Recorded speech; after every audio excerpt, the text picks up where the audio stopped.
السلام عليكم ورحمة الله وبركاته.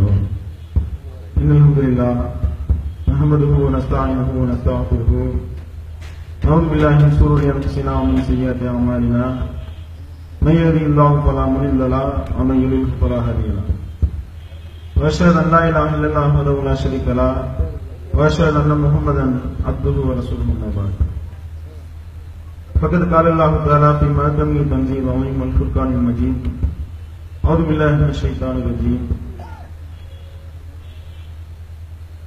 فليحذر الذين يخالفون عن أمره أن تصيبهم فتنة أو يصيبهم عذاب أليم.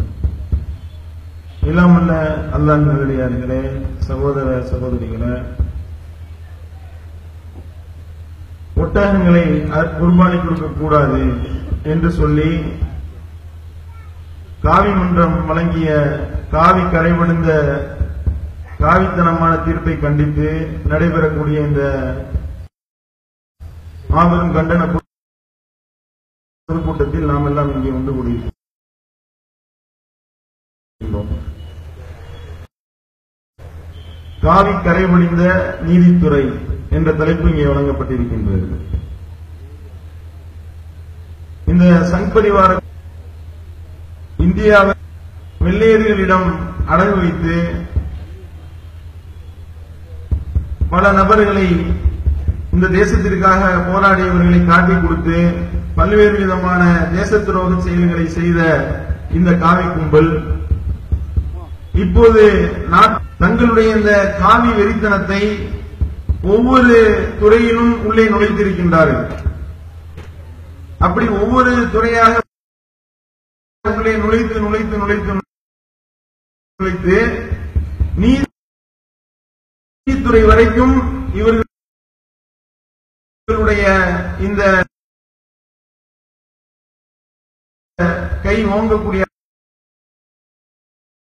அளவிற்கு நாட்டிலே நீதிமன்றங்கள் காவி மன்றங்களாக மாறக்கூடிய அளவிற்கு நிலைமை போய்விட்ட இந்த தீர்ப்பின் வாயிலாக பார்க்கின்றோம். இடைக்கால உத்தரவாக அதுல என்ன பிரச்சனை அப்படின்னு பார்த்தா, இதுக்கு முன்னாடி ஒட்டகமே இங்க குர்பானி, அதுல என்ன பிரச்சனை, இந்த மாதிரியாக குர்பானி கொடுப்பதற்கு தடை விதிக்கப்படுகின்றது, ஒட்டகம் குர்பானி கொடுக்க கூடாது என்று ஏன் தடை விதிக்கின்றார்கள் என்ற அந்த தீர்ப்பினுடைய இடைக்கால உத்தரவை நாம் ஆய்வு செய்வோமேயானால் அது சட்டப்படி வழங்கப்பட்ட தீர்ப்பல்ல, காவிகளுடைய இஷ்டப்படி வழங்கப்பட்ட தீர்ப்பு என்பதை நாம விளங்கிக் கொள்கின்றோம். அதாவது ஒரு தீர்ப்பு வழங்கக்கூடிய ஒரு நீதிபதி தீர்ப்பு என்ன சொல்கின்றதோ அதைத்தான் வழங்க வேண்டும். ஆனால் என்ன சொல்லி இங்கே தீர்ப்பு வழங்கப்பட்டிருக்கின்றது என்பதை நாம பார்ப்போமே. ஆனால் இந்த காவிகளை பொறுத்த வரைக்கும் பல ரூபங்கள்ல வருவார்கள். திடீர்னு விலங்கு நல ஆர்வலர்கள் என்ற பேர்ல வருவாங்க, திடீர்னு பத்திரிகையாளர் அப்படின்ற பேர்ல வருவாங்க,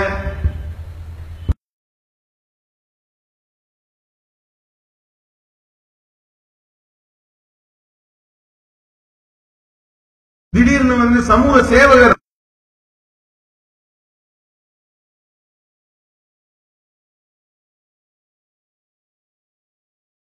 அப்படின்ற பேர்ல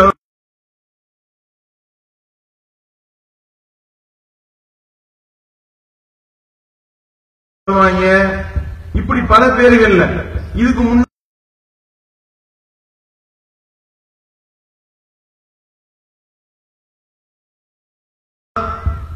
ஒட்டகங்களை கொடுமைப்படுத்தி கூட்டிட்டு வர்றோம் நம்ம, இதுதான் முதல் பிரச்சாட்டு. இந்த மாதிரி ராஜஸ்தான்ல இருந்து கொண்டு வர்றாங்க. எந்த அளவுக்கு லாரியில வச்சு கொண்டு வர்றோம். அப்ப லாரியில வச்சு கொண்டு வராம ஏசி ரூம் போட்டா கொண்டு வருவாங்க ஒட்டகத்தை. அப்ப நீ ஏசி ரூம் போட்டு கொண்டு வர சொல்றாங்க. என்னன்னு கேட்டா ஒட்டகம் வெயில்ல சிரமப்படுமா பாருங்க. இந்த அளவுக்கு இவர்கள் மிகப்பெரிய அறிவாளிகளா இருக்காங்கன்னு விளங்குதா இல்லையா?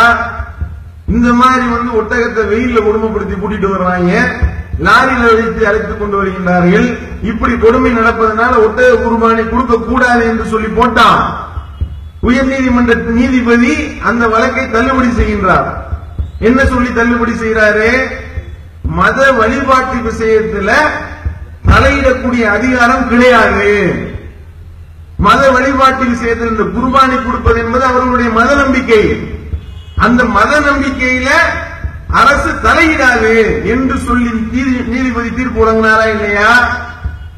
அவர் சரியான அடிப்படையில் தீர்ப்பு வழங்கினார். ஆனால் இங்கே இப்ப அமர்ந்து கொண்டிருக்கக்கூடிய சென்னை உயர்நீதிமன்ற நீதிபதிகள் என்ன சொல்லி தீர்ப்பு வழங்குகின்றீர்கள்? எதற்காக இடைக்கால தடை போடப்படுகின்றது? ஏன் குர்பானி ஒட்டக குர்பானி கொடுக்க கூடாது என்று தடை போட்டீர்கள்? அதுக்கு காரணம் என்ன தெரியுமா? அதாவது ஒட்டகத்தை அறுப்பதற்குண்டான ஸ்லாட்டர் ஹவுஸ் கிடையாது, அறுக்கக்கூடிய இடம் இல்லையா? ஒட்டகத்தை அறுப்பதற்கு எந்த இடமும் இல்ல, தமிழகத்தில் எந்த இடமும் இல்லைன்னு மத்திய அரசாங்கத்தினுடைய வக்கீல் தான் எடுத்து போடுறாரு. இந்த மாதிரி வந்துகிட்டு இவர்கள் ஒட்டகத்தை அறுக்க விடக் கூடாது என்று சொல்லி வாதாடுகின்றார்கள்.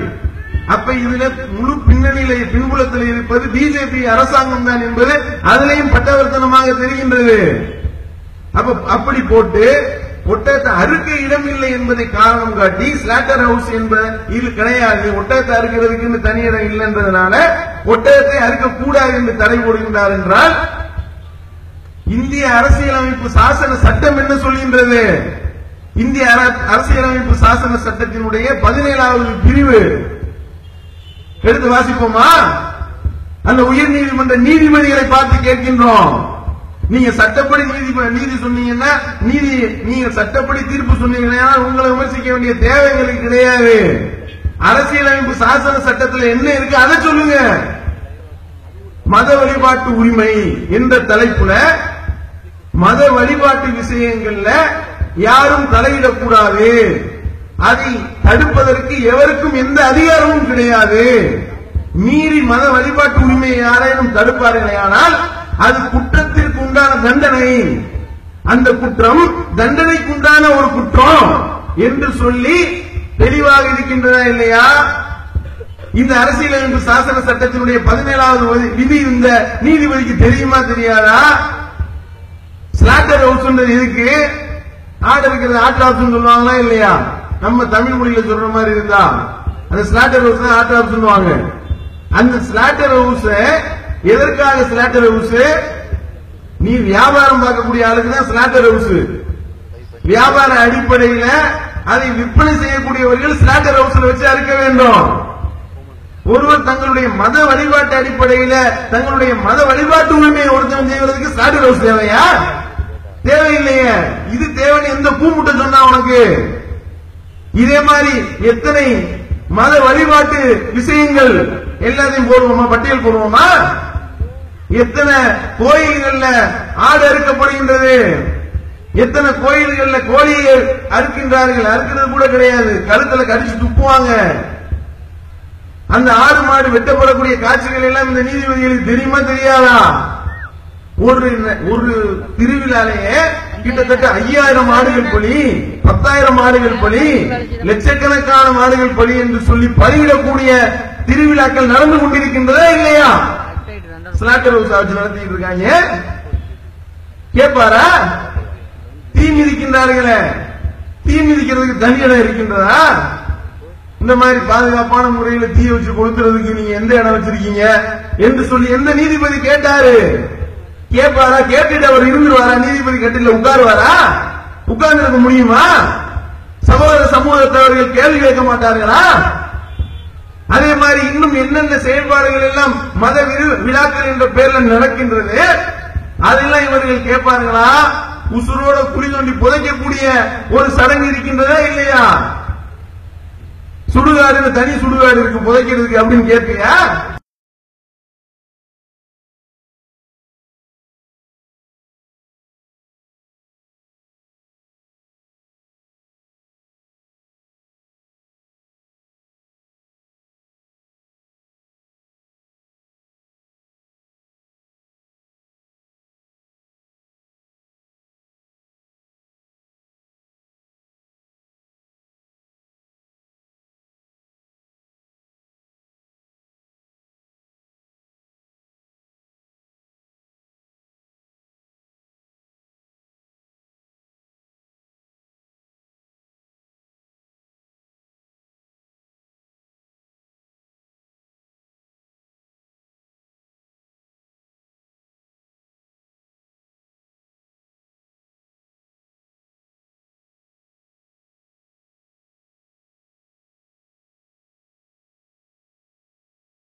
சட்டத்துக்கு மீறி அவர்கள் செய்யக்கூடியது யாரும் கேள்வி கேட்க மாட்டீங்க. நாங்க எங்களுடைய காசை போட்டு நாங்க ஒட்டகம் வாங்கி எங்க காசுல நாங்க எடுத்து, இன்னும் சொல்ல போனா நாங்க முழுசாக நின்ன மாட்டோம். ஒரு ஒட்டகத்தை முழுசா நாங்க எப்படி நின்ன முடியும்? ஏழைகளுக்கு அதை தான தர்மம் செய்து நாங்க ஒரு குர்பானியை கொடுத்து பெருநாளை கொண்டாடினால் அது உறுத்துது, அது கூடாது என்று தீர்ப்பளிப்பதாக இருந்தால் அப்ப காவி கரை படிந்ததுனால தானே இந்த தீர்ப்பு வழங்கப்பட்டிருக்கின்றது.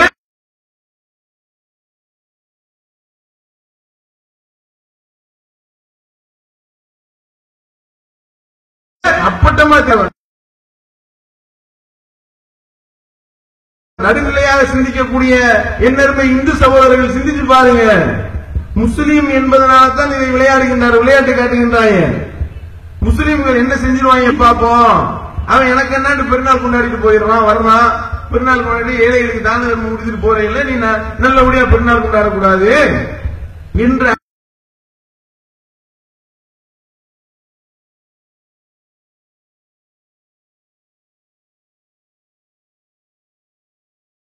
அடிப்படையில் தானே எங்களை சீண்டுகின்றீர்கள். இருக்க வேண்டும். ஆனால் நீ என்ன செய்யற? பிஜேபி அரசாங்கம் என்ன சொல்றதோ அதற்கு அவன் போடக்கூடிய அந்த எலும்பு துண்டிற்கு வாலாட்ட குளிர்ச்சிப்போம்.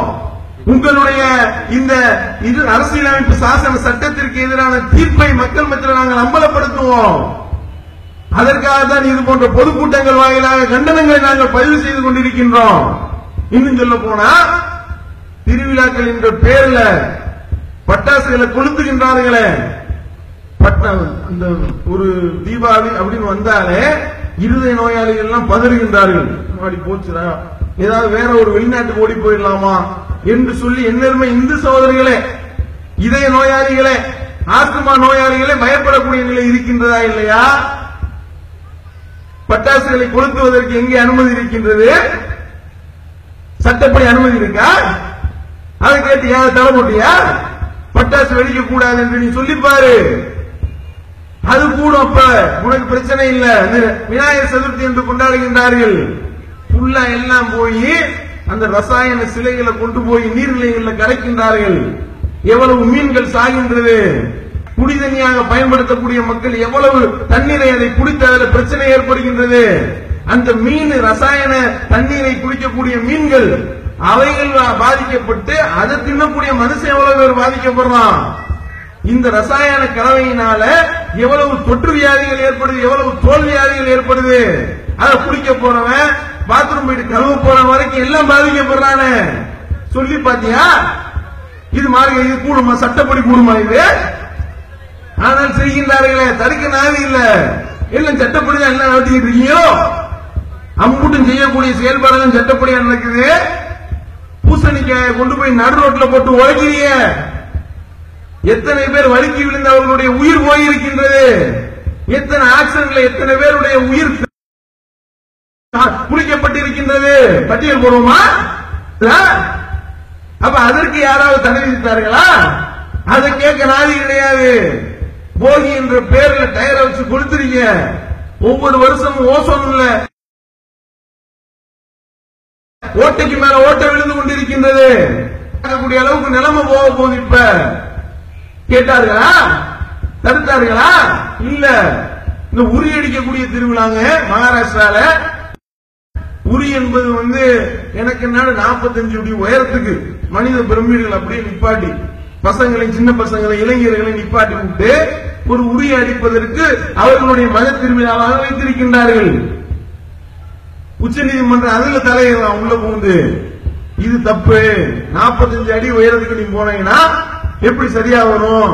45 உயரத்துக்கு போறானா எப்படி கரெக்டா போய் கடைசியில் நின்றுவான். முதல்ல உள்ள அப்படியே கீழே விழுவான். உழுதுறப்ப மண்டை திரிச்சு ஆறு காலி. இப்படி பல பேர் சாவுறாங்க. இதை பார்த்துட்டு உச்ச நீதிமன்ற நீதிபதி தீர்ப்பு வழங்குறாரு. 45 அடி என்பது கூடாது, 20 அடி உயரம் வச்சுக்கிறீங்க, பிரச்சனை இல்ல. பாருங்க, இந்த உச்ச நீதிமன்ற நீதிபதியை உள்ள 20 அடி நம்ம குதிக்க சொல்லணும். இப்ப நீ குதி பாரு பார்ப்போம். குதிச்சா அவர் மண்டை போகுமா இல்லையா? அவருடைய உசுறு போகும்ல. 20 அடி ஓகேவா? அதையாவது கேட்டாங்களா? நீ என்னடா தீர்ப்பு சொல்றது என்று சொல்லி உச்ச நீதிபதிகளுக்கு சவால் விடக்கூடிய விதத்தில் சங்பரிவாரர்கள் அறிவிக்கிறாங்க. நாங்க இதை எதிர்த்து செய்வோம், இந்த 45 அடிக்கு உரியடி திருவிழா நடத்துறோம் பாரு என்று சொல்லி நடத்தினானே, அதுல விழுந்தால் அவன் ஜாவான். அந்த மாதிரியான வேலையை அவன் செய்யறான் என்றால், நாங்க எங்க காசை போட்டு எங்களுடைய இந்த மத வழிபாட்டு உரிமையாக இருக்கக்கூடிய குர்பானியை நாங்கள் கொடுப்பதற்கு நீ தடை விதிப்பாயானால் எங்களுடைய உசுர குர்பானை நாங்கள் செய்வோம், அஞ்ச மாட்டோம், பயப்பட மாட்டோம். நீ இந்த மாதிரியான வேலைகளுக்கு லைசன்ஸ் கொடுக்குறிய, அதை தடுக்க திராணி இல்லை. எத்தனை காவிகள் மேல நீ கேச போட்ட சொல்லுவாப்போ? உச்ச நீதிமன்றத்துக்கே சவால் விட்டு செஞ்சானே, அந்த உச்ச நீதிமன்றத்துக்கு சவால் விடக்கூடிய வகையில் அவர்கள் செய்தவர்களை எத்தனை பேர் மேல கேச போட்டீங்க? ஏன மேல கேச பாயக்கலாம். அப்ப என்ன விஷயம்? முஸ்லீம்னா இழிச்சவாங்க, உனக்குன்னா ஒரு மாதிரி நான் தீர்ப்பு வழங்கத்தான் செய்வேன். இது எல்லாத்துக்கும் பின்னணி என்ன? இது எல்லாத்துக்கும் பின்னணியில் இருக்கக்கூடியது RSS என்ற அயோக்கிய அமைப்பு. இதுக்கு எல்லாத்துக்கும் பின்னாடி இருக்கக்கூடியவர்கள் இந்த பிஜேபி என்ற அந்த பாசிச வெறியர்கள். இது எல்லாத்துக்கும் பின்னாடி இருக்கக்கூடியவன் அந்த மோடி என்ற அயோக்கியன். அவன் தான் அதுல எல்லாத்துக்கும் பின்னாடி இருக்கான். அடிக்கிற மாதிரி அடிக்க சொல்றது, கண்டிக்கிற மாதிரி ஒரு கண்டிப்பாரு. மாட்டு தோலை உரிச்சதுக்காக 4 தலித்தை போட்டு அடிச்சு எடுக்கிறாங்க. பேசுறான், நீங்கள் தலித்துகளை அடிப்பதாக இருந்தால் என்னை அடியுங்கள், என்னை கொள்ளுங்கள். எப்படி பாத்தீங்களா? அப்ப இதுல இருந்து என்ன தெரியுது? அடிக்கிறவன நான் கண்டிக்க மாட்டேன், நீ அடிக்க வர்றதா என்னை அடி. எப்படின்னு பாத்தீங்கன்னா, சிக்னல் இது. நீ அடிக்கிறத உன்னை நான் தப்பு சொல்ல மாட்டேன், நீ அடிக்கிறத என்னை அடிச்சுட்டு போ. அப்ப என்னை அடிக்கிற அளவுக்கு உனக்கு உரிமை கொடுத்துருக்கேன், நீ தலித்து அடிச்சா பிரச்சனை இல்ல என்பது மாதிரி அடங்கி இருக்கா இல்லையா? அப்ப இந்த மாதிரி இந்த ஒரு பூமுட்டை சொல்லுகின்றது என்றால் வெளியே கண்டிக்கிற மாதிரி கண்டிக்கிறது, அது கண்டிக்கிறதும் கிடையாது, சிக்னல் தான். பஸ் எல்லாம் உடைச்சிடாதீங்க அப்படின்னா என்ன அர்த்தம்? பஸ் ஓட அர்த்தம். ட்ரெயின் எல்லாம் நிப்பாட்டிடாதீங்கம்மா அப்படின்னா என்ன அர்த்தம்? ட்ரெயினை போய் நிப்பாட்டுன்னு அர்த்தம். ஆனா கடையில கல்ல வீசுறாங்க அர்த்தம், கடையில கல்ல எரின்னு அர்த்தம். உன் பாசம் எங்களுக்கு தெரியாதா? அப்ப எப்படி ஒரு பிரதமர் பேசக்கூடிய பேச்சா இது? இந்த பிரதமர் என்ற நாட்காலில் இருக்கக்கூடியவர் வாயை துறக்கிறதே கிடையாது. பொன பிரதமர் என்றுதான் வைத்திருக்கின்றார்கள். பேரே போனதான். அப்பப்ப திடீர்னு அந்த கட்டு லூசா இருப்ப வாயை திறக்கும், வெறும் காத்து மட்டும்தான் வரும். அப்படி காத்து வர்றதுல எப்படி வருது? அதுவும் விஷவாயுவாகத்தான் வருகின்றது, விஷக்காத்தாகத்தான் வருகின்றது. என்னை கொண்டு தலித்துகள் அடிக்கிறதாக இருந்தா என்னை அடி என்று சொல்கின்றாரு. அப்ப அதுதான் கேட்டிருந்தாங்க. இந்த அமரர் உறுதி கொடுக்கல ஒரு ஆளுக்கு, அவருடைய மனைவியை தூக்கிட்டே வந்தான் 12 கிலோமீட்டர் தூரத்துக்கு. அந்த சகோதரன் தலித், அந்த தாழ்த்தப்பட்ட பழங்குடியின சகோதரன் என்ற காரணத்திற்காகவே அமரர் உறுதியை கொடுக்க மறுக்கிறான், ஆம்புலன்ஸ் கொடுக்கல. தன்னுடைய மனைவியினுடைய பிணத்தை 12 கிலோமீட்டர் தூக்கிட்டு வருவான். எங்கடா போனீங்க? எல்லா நீதிமன்றம் எங்க போச்சு?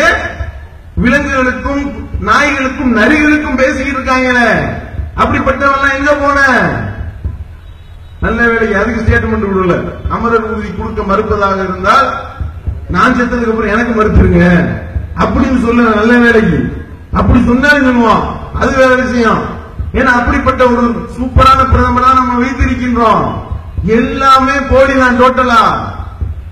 அப்ப நாங்கள் ஆடு மாடுகளை கோமாதாவ வைத்து நடத்துகின்றோம் என்று சொல்லி இவர்கள் போடக்கூடிய வேஷம், நாங்கள் விலங்கு நல ஆர்வலர்கள் என்ற போர்வையில் வரக்கூடிய காவிகள் அந்த நீதித்துறையை தங்களுடைய கண்ட்ரோல் எடுத்திருக்கின்றார்கள். இதுதான் உள்ள விஷயம். இதுக்கு முன்னாடி தீர்ப்பளித்தார்களே பாபர் மசூதி விஷயத்தில் எப்படி நீ தீர்ப்பளித்த? அலகாபாத் உயர் நீதிமன்றம் என்ன தீர்ப்பளித்தாய்? நீதிபதிகள் எல்லாம் எவ்வளவு சார்பாக இருக்கின்றீர்கள்? எல்லாமே டெய்லி தான் நாங்க பேப்பர்ல தான் படிக்கிறோமே உங்களுடைய அறிவு பொழுந்த பத்தி, உங்களுடைய அந்த அறிவு கூர்மையை பத்தி. இந்த மாதிரி 2 நாளைக்கு முன்னாடி இந்த செய்தி, அதாவது ஒரு கவுடா என்ற ஒரு ஆள் ஒரு கொலை முயற்சி பண்ணானா. அவனுக்கு என்ன செஞ்சிருக்காங்க? 2008ஆவது ஆண்டு அவனுக்கு ஒரு தீர்ப்பு கொடுத்திருக்கிறாங்க. இந்த மாதிரி இவனுக்கு இன்ன தண்டனை. உடனே உயர்நீதிமன்றத்தில் மேல்முறையீடு செஞ்சிருக்கிறாங்க அரசாங்க தரப்புல இருந்து. இவருக்கு கொடுத்த தண்டனை போதாது, இன்னும் அதிகமா கொடுங்க அப்படின்னு. உடனே இப்ப தீர்ப்பு சொல்லியிருக்கிறார். என்னது? 3 மாத கடுங்காவல் தண்டனை 50,000 நான் அவருக்கு அபராதமா போடுறேன் உயர்நீதிமன்ற நீதிபதி எவ்வளவு ஷார்ப்பா இருக்காங்கன்னு பாத்துக்கிறீங்க. அப்ப கவுடான்றவருக்கு போட்டாச்சு 3 மாத கடுங்காவல் தண்டனையும் 50,000 அபராதம். அவருடைய மனைவி மனு தாக்கல் பண்றாங்க. என்ன மனு தாக்கல் பண்ணிருக்காங்க தெரியுமா? போன வாரம், ஐயா செத்து போன ஆளுக்கு அபராதம் போட்டிருக்கீங்களே, செத்து போனவருக்கு போய் 3 மாத கடுங்காவல் தண்டனை கொடுத்திருக்கீங்களே, இது இப்படியாவது நீக்குறியா? செத்து போயிட்டாருங்க அவர் செத்து 3 வருஷம் ஆச்சு அப்படின்னு சொல்லி மனு போட்டவனையும், இன்னது காந்தி தாத்தா செத்து போயிட்டாரான்ற மாதிரி தீர்ப்பு செத்து போயிட்டாரா சொல்லவே இல்லை என்று சொல்லி இவன் தீர்ப்பு சொல்றான்னா, இந்த மாதிரியான புத்தியை வச்சுக்கிட்டு நீ தீர்ப்பு சொன்னாய். ஆனால் உன்னுடைய புத்தி எப்படிப்பட்ட புத்தியா இருக்குன்னு தெரியலையா? நீதிமன்றத்தினுடைய லட்சணம் புரியுதா இல்லையா? எல்லாம் உங்களுக்கு கூறுவாரும் கிடையாது. என்ன சட்டத்தில் என்ன இருக்கு அதை சொல்லவும் தெரியாது. இன்னும் உனக்கு போடக்கூடிய எலும்பு துண்டை வைத்துக் கொண்டு நீ வாழையாட்டக்கூடிய வேலையை தான் செய்கின்றாய் என்பது இதுக்கு முன்னாடி அப்சல் குரு விஷயத்துல தெரிஞ்சுச்சா இல்லையா? பாபர் மசூதி விஷயத்துல நீ கொடுத்த தீர்ப்பின் மூலமாக விளங்கிச்சா இல்லையா? இடிச்சவனுக்கு ஒரு பங்கு, இடிச்சவனுக்கு 2 பங்கு, இழந்தவனுக்கு 1 பங்கு. பாத்துக்கிறீங்க. அதுல ஒரு பங்குதாரர் யாரு? குழந்தை ராமர். குழந்தை ராமர் குட்டி பையன் சின்ன பையன் யாரும் விளங்கிறாங்க. ராமர் தான் சின்ன பிள்ளையா இருக்கிறப்ப மனு போட்டார் என்று சொல்லி ஒரு கற்பனை கதாபாத்திரத்துக்கு 1 பங்கு தீர்ப்பு கொடுத்தீங்க. ஆலமரத்தடியில சொம்பு வச்சு தீர்ப்பு சொல்லுவானே அந்த தீர்ப்பு கேவலா என்று சொல்லக்கூடிய அளவுக்கு கேவலமான தீர்ப்பு கொடுக்கல. இப்படி கேவலப்படுத்தல. இந்திய அரசியல் அமைப்பு சாசன சட்டத்தை பார்த்து என்னடா இப்படிப்பட்ட நீதிபதிகளா, இப்படிப்பட்ட நீதிமன்றமா என்று சொல்லி உலக அரங்கமே காரி உமிழ்ந்தது. அப்படிப்பட்ட தீர்ப்பை தானே நீங்கள் இவ்வாறு இப்படிப்பட்ட தீர்ப்புகளாக சொல்லிக் கொண்டிருக்கின்றீர்கள். இடையில முக்கியமான ஒரு அறிவிப்பு. இந்த கூட்டத்தை ஏற்பாடு செய்வதற்கு உண்டான பொருட்செலவு பத்தி உங்களுக்கு தெரியும். நீங்க அமர்ந்திருக்கக்கூடிய சேரு, இந்த மைக் செட் ஏற்பாடுகள், அது போல வீடியோ, அதே மாதிரி ஆடியோ ஏற்பாடு, இதுக்கெல்லாம் பெரிய அளவுக்கு பொருட்செலவாக இருக்கின்றது. இப்ப வாலி ஏந்தி வருவாங்க, தாராளம் வாங்கி போடுங்க. அதே மாதிரி பாபர் மசூதிக்கு நீ இப்படி தீர்ப்பு சொன்னீங்க. அப்சல் குருவுக்கு என்ன சொன்ன? அப்சல் குரு விஷயத்தில் அப்பட்டமாக காவி வெறிபிடித்த தீர்ப்பு தான் இது என்பதை நிரூபிக்கக்கூடிய விதத்தில் உங்களுடைய தீர்ப்பு இருந்ததா இல்லையா?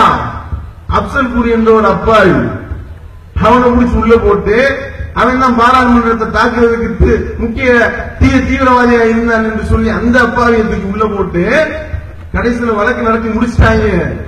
வைக்க வேண்டிய வாதத்தை எல்லாம் வைத்து விட்டார்கள். தீர்ப்பு சொல்றதுக்கு எந்த விதமான தண்டனை கொடுப்பதற்கு எந்த விதமான எவிடன்ஸும் இல்ல. பார்த்தாங்க தீர்ப்பு எழுதுறாங்க. என்ன தீர்ப்பு எழுதுறாங்க தெரியுங்களா? அதாவது அப்சல் குரு இப்படி பாராளுமன்ற தாக்குதல்ல இவர் தான் மூளையா செயல்பட்டார் என்பதற்கு எந்த விதமான ஆதாரமும் கிடையாது. பாருங்க, எந்த எவிடன்ஸும் தாக்கல் செய்யப்படவில்லை. சரி, எந்த எவிடன்ஸும் தாக்கல் செய்யப்படவில்லை என்றாலும் இந்த இந்தியாவினுடைய கூட்டு மனசாட்சி இருக்குல்ல, கூட்டு பொறியியல் மனசாட்சி, அந்த கூட்டு பொறியியல் மனசாட்சி சொல்லுங்க இவரை தூக்குல போட்டா நல்லா இருக்கும் அப்படின்னு சொல்றதுனால இவருக்கு நான் தூக்கு போடுறேன் தீர்ப்பு கொடுத்தாப்பா. இதுதான் உங்களுடைய இந்திய அரசியலமைப்பு சாசன சட்டத்தில் உள்ள தீர்ப்பா? உன் இஷ்டத்துக்கு கூட்டு மனசாட்சி என்று சொல்லி ஒரு நபரை தூக்கு தண்டனைக்கு விதித்தாயே ஒரு நபருக்கு, அந்த மனுஷனை தூக்கல போட்டு சாவடிச்சீங்களா? எந்த சட்டத்தில் அடிப்படையில் தீர்ப்பு வழங்கின? அப்ப காவிகளை திருப்திப்படுத்துவதற்காகத்தான் இந்த மாதிரியான அநியாய அயோக்கிய தீர்ப்பை நீங்க வழங்கினீர்கள். மறுக்க முடியுமா? அப்ப அதே மாதிரி பாத்தீங்கன்னா இந்த தூக்குல போற நாள்லாம் பாத்தீங்கன்னா முஸ்லீமா கரெக்டா போட்டுக்கிட்டே இருந்தாங்க. அப்சல் குருவை தூக்கி போட்டாங்களா?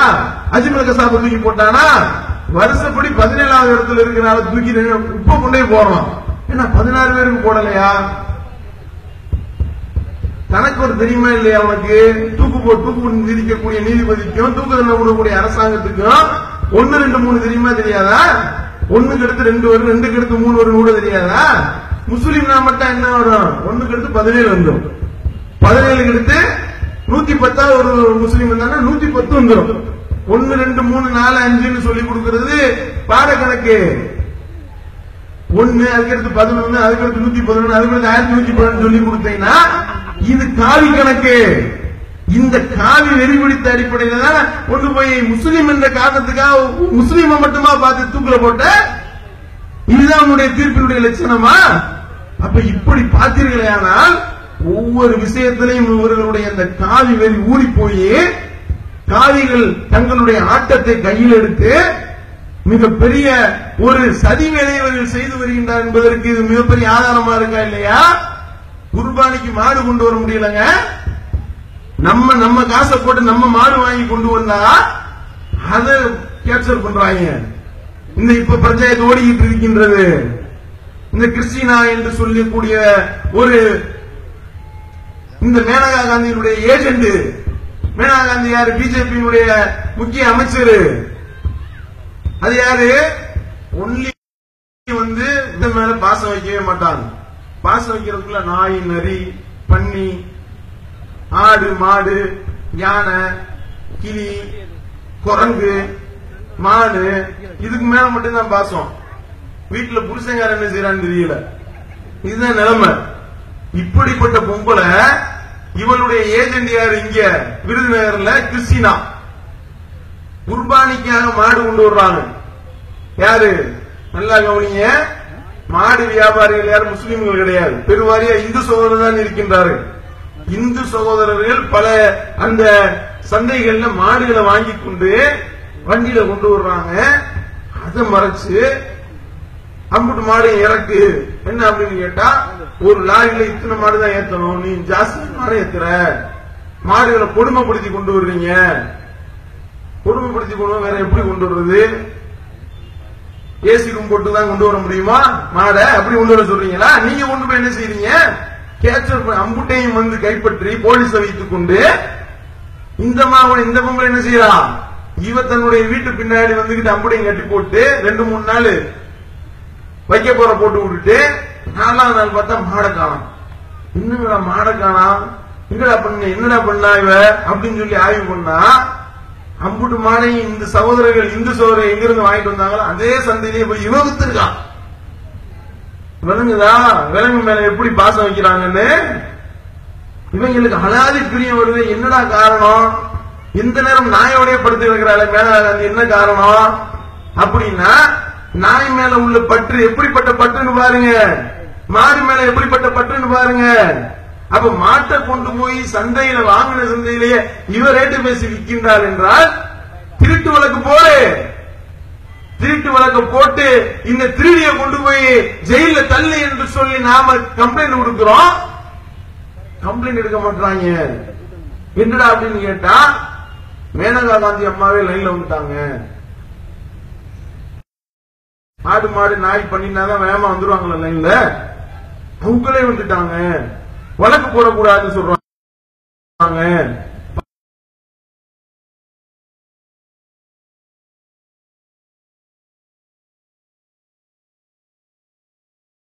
பாத்தீங்களா என்ன விஷயம்?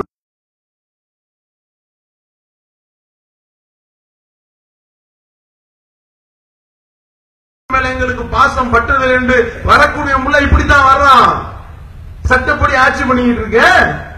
சட்டப்படி செய்வதாக இருந்தால் மாட்ட திருடிய திருடியை கொண்டு போய் ஜெயில வச்சிருக்கணுமா இல்லையா? ஆனா இந்த நிலைமை வழக்கு பதிவு பண்ண மாட்டாங்க. மாறாக விருதுநகர் மாவட்டத்தில் நம்ம வந்து கூட்டு குர்பானிக்கு நம்ம பேனர் வைக்கிறாங்க. உடனே போலீஸ் வர்றாங்க.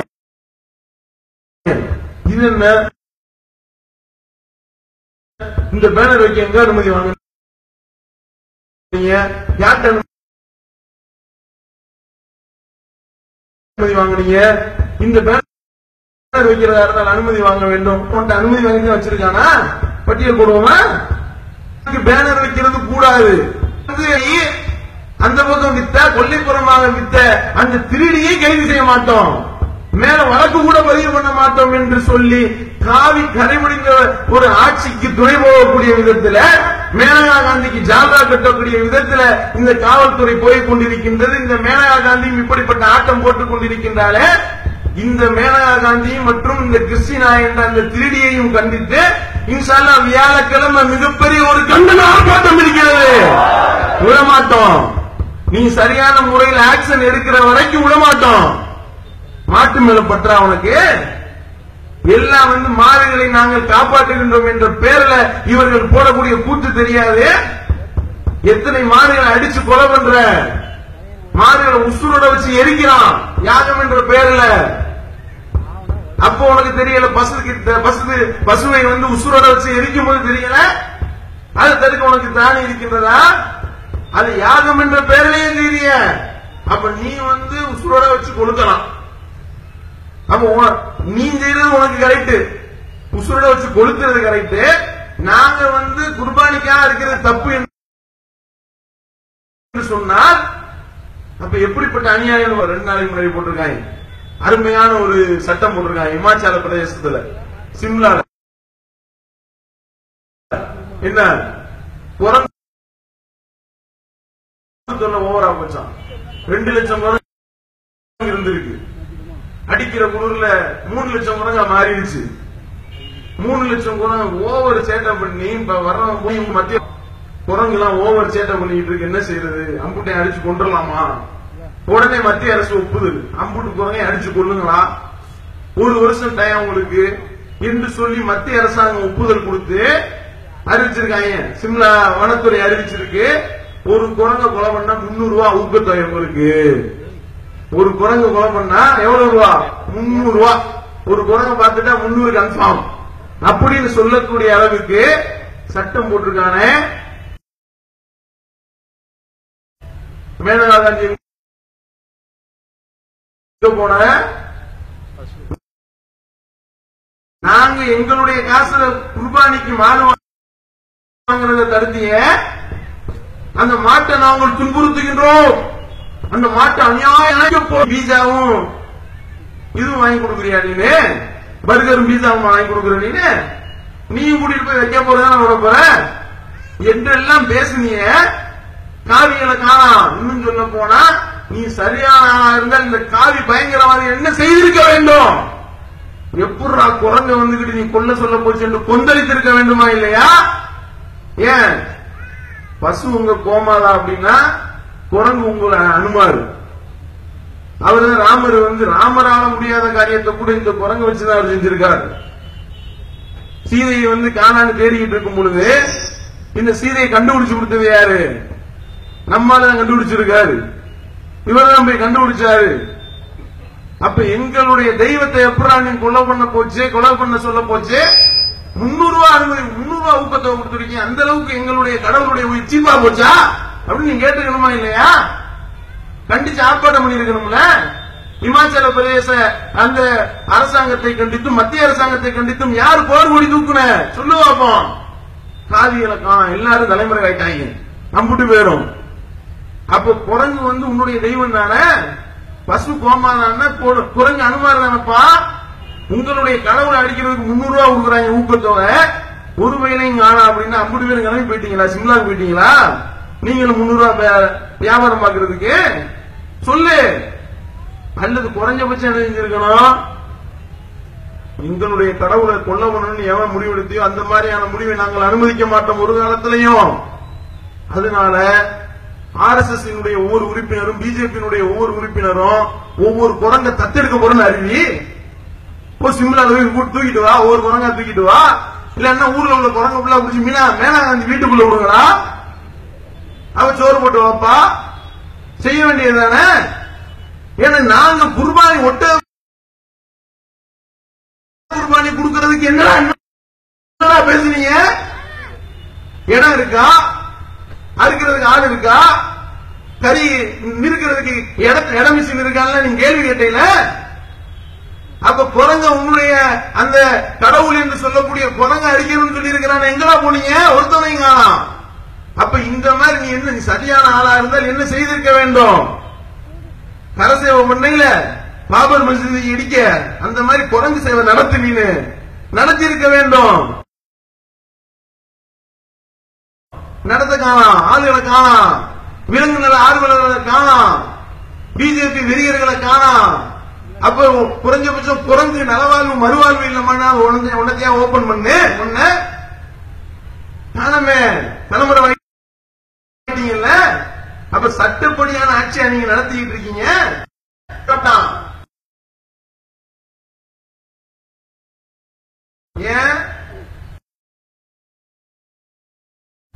அனுமதி கொடுத்தது மோடி, எப்படி எதிர்ப்பான்? விளங்குதா உங்களுக்கு? அப்ப என்ன அவன் என்ன சொல்றான் அதுதான் இங்க யாருவாங்க அவன் அடி பேசுற. பீகார்ல நீலமான கொள்ளலாம், ஏன் வைக்க போற அந்த வயக்காட்டுக்குள்ள போய் மேஞ்சிருது, எல்லா விவசாயம் அடிச்சு கொள்ளுங்களா. மான சல்மான் கான் வேட்டையாடுன்னு போட்டு பாடாப்படுத்தினாங்க. இங்க போய் பீகார்ல என்ன இருக்கு, மான சுட்டுக் கொள்ள சொல்லி இவனே உத்தரவு போறான், பாத்துக்கிறீங்க. கோவால மயில்களை எல்லாம் அடிச்சு கொள்ள சொல்லி இருக்கிறாங்க. மயில்கள், மயில் என்பது தேசிய பறவைன்னு பேசுனியா? அப்ப எல்லாம் வந்து கும்பலா போய் மயிலுக்குள்ள என்ன செஞ்சிருது அப்படின்னு சொல்லிட்டு மயில்களை கொலை பண்ண சொல்லி சுட்டுக் கொள்ள சொல்லி உத்தரவு போட்டிருக்க. மத்திய அரசாங்கம் ஒப்புதல் அளிச்சிருக்கு, மறுக்க முடியுமா? அப்ப இப்படி ஒவ்வொரு தண்டவனுக்கு ஊக்கத்தொகை என்று சொல்லி அறிவித்து விட்டு இங்க நம்ம காசை போட்டு மாலை குர்பானி கொடுத்தோம்னா இங்க வந்துடுறாங்க. எப்படி நீ குர்பானி கொடுக்குற, நீ எப்படி குர்பானி கொடுப்பன்னு பார்ப்போம் என்று சொல்லி இப்படி நெறிப்பிடித்து அலைகின்றார்கள் என்றால் இப்ப விலங்குதா? இவன் விலங்கு நல்ல ஆர்வலர் கிடையாது, காவி நல்ல ஆர்வலர்கள் அம்புட்டு பேரும் காவி பிடிச்சவனா எல்லாம் வந்து என்ன நினைக்கிறாங்க, ஒரு நாச்சு கொள்றது எல்லாரும் தீர வேலை தானே, இதுக்கு கேச போடுறாங்க. இதுக்கு இந்த மேனகா காந்தி அம்மாட்ட சொல்லிட்டா அவங்க ரூல்ஸ் சொல்றாங்க, என்ன ஒரு நாய் உங்களுக்கு விரட்டுது அப்படின்னா உடனடியாக நீங்கள் அதை அரித்து விடக்கூடாது. வேற என்ன செய்யணும், அது துரத்திக்கிட்டு இருக்கும்போது உங்களுக்கு போன் பண்ணணுமா, யாருக்கு போல டயல் பண்ணணும் போல, என்னை நாய் விரட்டிக்கிட்டு வருதுமா,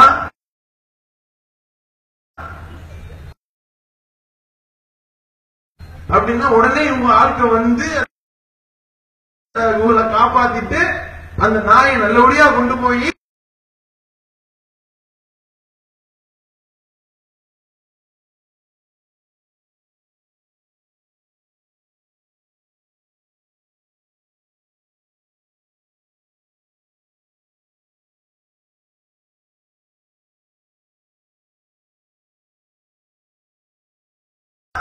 நாங்க சொல்லிட்டு அன்னைக்கு ஏழைகளுக்கு உணவு வழங்கிட்டு நாங்க வந்து எங்களுடைய குர்பானியை அறுத்துட்டு ஏழைகளுக்கு இறைச்சியை கொடுத்துட்டு தோள்களை எடுத்து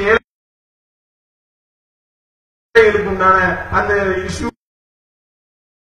நாங்க செஞ்சுக்கிட்டு இருந்தோம்னா அந்த நாள் அவதி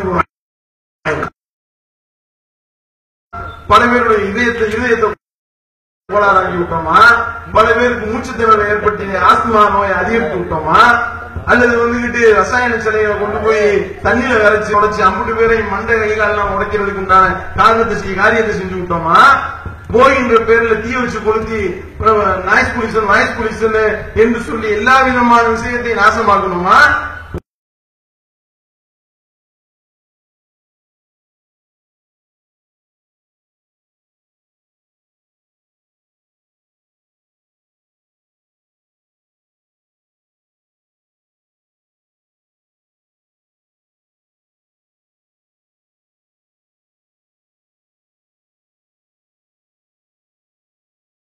இது எல்லாத்துக்கும் மேற்படியான டோட்டல் அவன் தான் இயக்கிக் கொண்டிருக்கின்றான். ஊரா சுத்துறான ஒருத்தவன், ஊரு சுத்துறது மட்டும்தான் அவனுடைய ஒரே வேலை. டோட்டலா எங்க அவருடைய புகழ் வந்து இப்ப உலகம் ஃபுல்லா பரவி போச்சு. என்னன்னா ஜப்பான் அதை கண்டுபிடிச்சான், அமெரிக்கா இதை கண்டுபிடிச்சிருக்கிறான், அப்படி இப்படின்னு பயங்கரமா பேசுறாங்க. நம்ம சொல்றாங்க நாங்க ஒரு ரோபோ கண்டுபிடிச்சிருக்கோம். அது என்ன மாதிரியான ரோபோ? அந்த ரோபோவை கொண்டு எங்க நிப்பாட்டினாலும் கேமரா எங்க இருக்கும் அந்த பக்கம் திரும்பிடும், அந்த ரோபோ திரும்பிடுது கரெக்டா.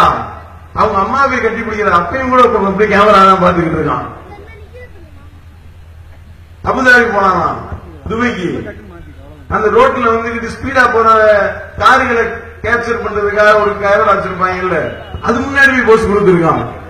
இல்லையே இது வந்துகிட்டு வேகமா போற வண்டியில உள்ளவனை கண்டுபிடிக்கிறதுடா இது வாடாங்கிட்டு என்று சொல்லி மண்ணில் அடிச்சு இருக்கக்கூடிய அளவுக்கு நிலைமை விளங்குதா?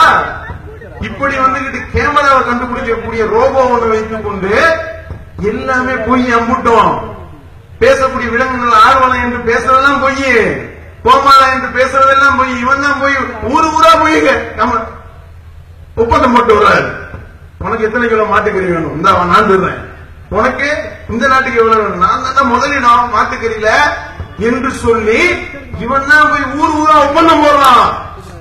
சீனாக்கு ஏற்றுமதி செய்வோம் என்று இவன் தான் ஒப்பந்தம் போட்டான்.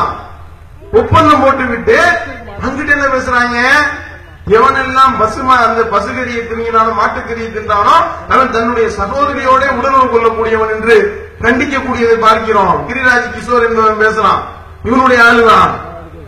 அப்ப கரியை தின்றவன் சகோதரியோடு உணர்வு கொள்ளக்கூடியவன்னா அந்த கரியை ஏற்றுமதி பண்றவன் நீ யாரா? நீ ஒப்பந்தம் போட்டிருக்கிய, உனக்கு பேர் என்ன சொல்லு பார்ப்போம். உங்களை வச்சு சொல்லு, நாங்க சொல்லல, எங்க வேணாலும் நாங்க சொல்ல மாட்டோம், நீ சொல்லு. விளங்குதா? அவ விலங்கு எல்லாமே பேசக்கூடிய அனைத்துமே போலி. இன்னைக்கு 2 நாளைக்கு முன்னாடி கண்டுபிடிச்சிருக்காங்க, ட்விட்டர்ல பின்தொடரக்கூடியதுல கிட்டத்தட்ட 1.3 மில்லியன் நபர்கள் அம்பட்டுமே ஃபேக் ஐடி இவனை பின்பற்றுறாங்க. காசு கொடுத்து லைக் போட வச்சிருக்காங்க. இவன் என்ன செய்யறான்னா, அதுக்குதான் விளம்பரத்துக்கு பல கோடி ரூபாய்கள் செலவு. அம்புட்டு விளம்பரப்படுத்தி இவங்க எல்லாம் கிரியேட் பண்ணி ஐடிகளை கிரியேட் பண்ணி அம்புட்டு பேர் லைக் போடுறது, அம்புட்டு பேர் வாழ பண்றது. Clean India, make in India, made in India, clean bowled India, என்னென்னமோ பேர் வச்சாரு. அம்புட்டும் போச்சா இல்லையா? தூய்மை பண்ணி என்று சொல்லி எல்லாம் படம். பேசின பேச்சு என்ன? பேசின பேச்சுல ஏதாவது 15 லட்சம் ரூபாய் ஒவ்வொரு ஆளுடைய அக்கௌண்ட்லயும் 15 லட்சம் ரூபாய் போடுறேன் அப்படின்னா 6 மாசத்துல கருப்பு பணத்தை மீட்டு எடுத்து இவங்க போய் மூட முடியா தூக்கிட்டு வருவாங்க போல சுவிஸ்ல இருந்து. இவரே மூட தூக்கிட்டு வந்து எல்லாரும் இந்த ஆர்டிஐல போட்டு கேட்டிருக்காங்க, என்னது இந்த 15 லட்சம் ரூபாய் எப்ப போடுவீங்க மோடி சாப் அப்படின்னு கேட்டிருக்கான். பதில காணும். ஒவ்வொரு ஆளும் அப்பப்ப அக்கௌண்ட் செக் பண்ணிட்டு இருக்காங்க. இன்னைக்கு விழுமா 15 லட்சம், நாளைக்கு விழுந்துருமா, நாளை கழிச்சு விழுந்துருமா அப்படின்னு சொல்லி செக் பண்ணிட்டு இருக்காங்க. எப்படி ஏமாத்துறா பாத்தீங்களா? எல்லாம் மக்களை மண்டையை கழுவுறது இப்படிதான் ஏமாற்றுங்க.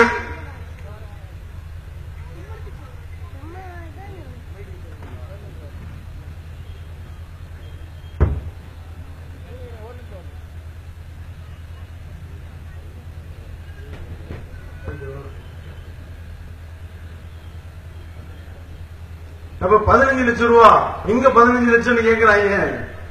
காணா 15 ரூபாயை காணாம். எல்லாரும் கருப்பு பணத்தை மீட்டுறேன் அப்படின்னா கடைசி என்ன அப்படின்னு பார்த்தா இங்க இருக்கக்கூடிய 9,000 கோடி அடிச்சுட்டு அவன் எஸ்கேப் ஆயிட்டான் மல்லையான்றவன்.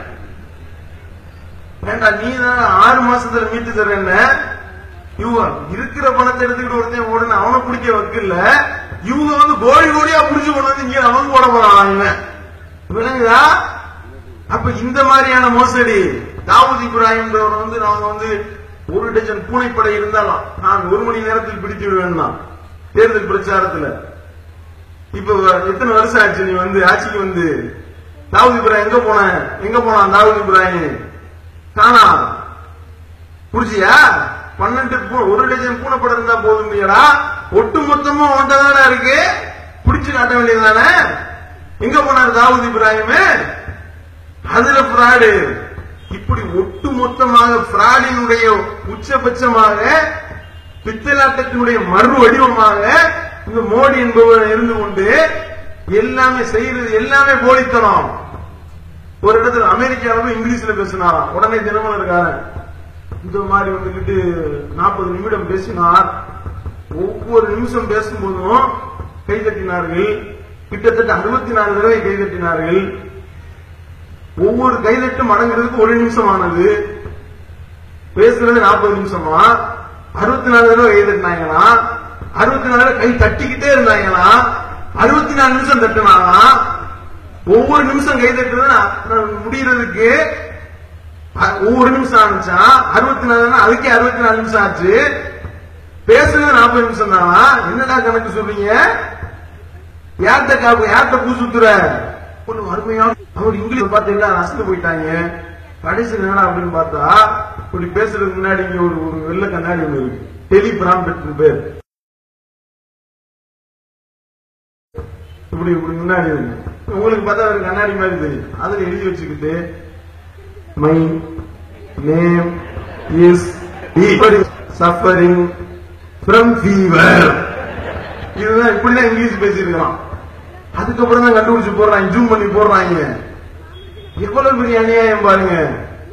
பேசுறப்ப நினைச்சிருப்பான் கரண்ட் மட்டும் போயிடக்கூடாது, கரண்ட் மட்டும் போச்சு, இத்துடன் என்னுடைய உரையை முடித்துக் கொள்கிறேன், முடிஞ்சு போச்சு. விளங்குச்சா? ஊர் உலகமே காரி துப்பிக்கிட்டு இருக்கு உன்னைய. அப்ப இப்படிப்பட்டவன் தான் இது போன்ற கட்டளைகள் அட்டி கொளுத்து போமாதான்னு பேர சொல்லி நினைச்சாவை செய்யி, அதை பண்ணு இதை பண்ணு, 4 பேரை கொண்டு தலித்தலை போட்டு பின்னி எடு, அவனை விட்டுறாத, இவனை விடு, இவனை அடி என்று சொல்லி டைரக்ஷன் கொடுத்து அவன் சொல்லக்கூடிய நீதிமன்றத்தில் சொல்லக்கூடிய தீர்ப்பு வரைக்கும் உன்னுடைய ஆட்டம் தான், உன்னுடைய டைரக்ஷன் தான் என்று சொல்லக்கூடிய அளவிற்கு நிலைமை மாறிவிட்டது என்றால் ஒவ்வொருத்தரும் பேசக்கூடிய பேச்ச பாருங்க. 50 பேரும் எம்பி மாதிரியா பேசுறாங்க, எல்லாம் ரவுடி கூட்டமா இருக்காங்க. 50 பேரும் பேசக்கூடிய பேச்சுக்கள் எல்லாமே சட்டத்துக்கு எதிரான பேச்சுக்கள் தான். ராமரை ஏத்துக்கிறாங்க தப்பான வழியில பிறந்தவன்றான், இப்படியே ஒருத்தன் பேசலாம்.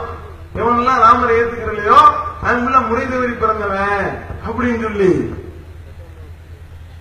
அப்ப எப்படி எல்லாம் பேச்சுக்கள்னு பாருங்க. இப்படி ஒவ்வொரு எம்பிக்களையும் தூண்டி விட்டு ஏதாவது ஒரு பிரச்சனை வருமா உடனே டைவர்ட் பண்றதுக்கு இன்னொரு என்ன தேவை கிளப்பி விடு, பேசுப்போ அப்படின்னு சொல்லி கடைசியில இதற்கு மீடியாக்கள் செய்யக்கூடிய ஜால்ரா இருக்கின்றத.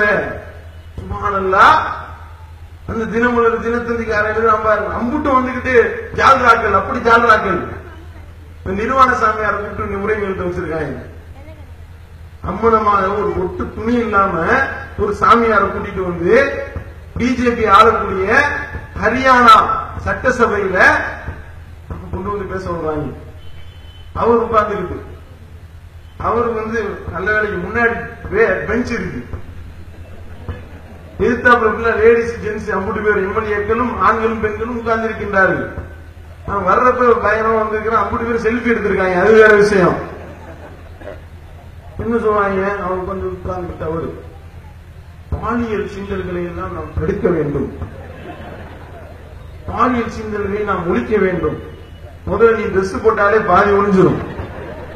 நீ என்ன செய்யற, பாலியல் சீண்டலை ஒழிக்கணும்னு பேசுற. இது எந்த சட்டத்திலிருந்து எடுத்த சொல்லு? நீ சட்டம் பேசுறீல, எதுக்கு எடுத்தாலும்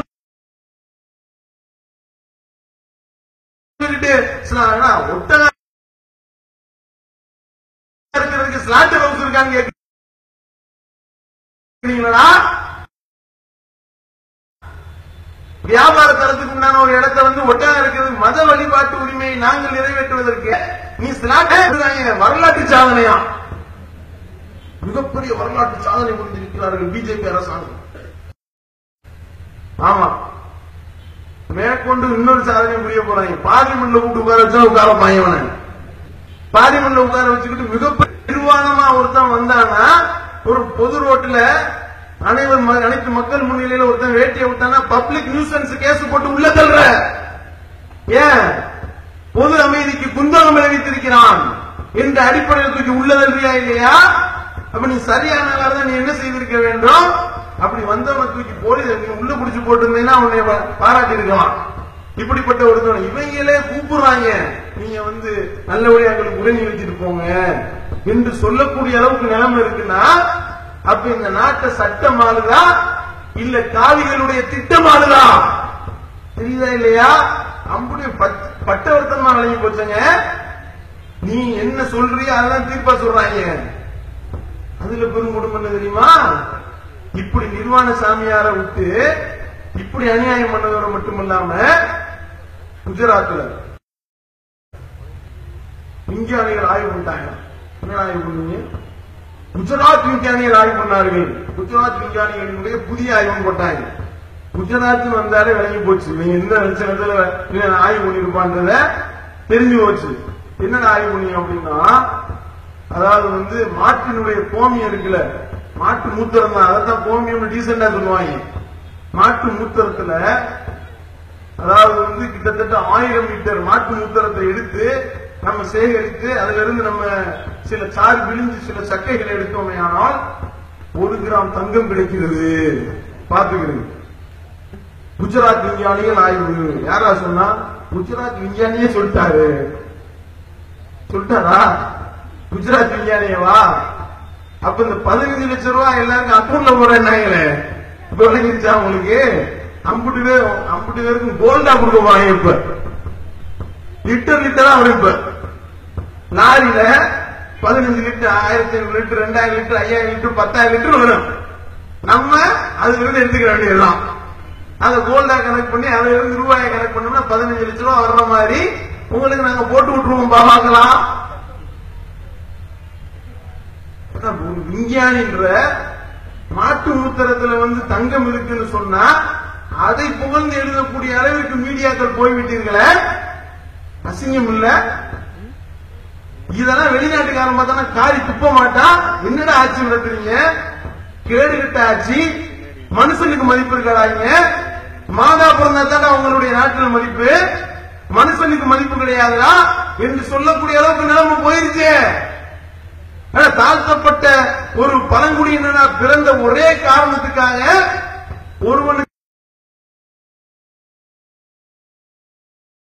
ஒருவனுடைய மனைவி இறந்து போய்விட்டால் அந்த இறந்த பிணத்தை தூக்கிட்டு வர்றதுக்கு ஆம்புலன்ஸ் கொடுக்கலங்க. என்னடா ஆச்சு? ஒரு நாட்டினுடைய ஒரு குடிமகன் அவனுடைய மனைவிய கிட்டத்தட்ட 12 கிலோமீட்டர் அவனுடைய மனைவியினுடைய அந்த பிணத்தை தூக்கிக்கிட்டு நடந்திருக்கிறான். ஆம்புலன்ஸ் கொடுக்கல. எவனும் வழிநடுக நின்ற எவனும் அவனை சீண்டவில்லை, அவனுக்கு உதவி செய்யவில்லை.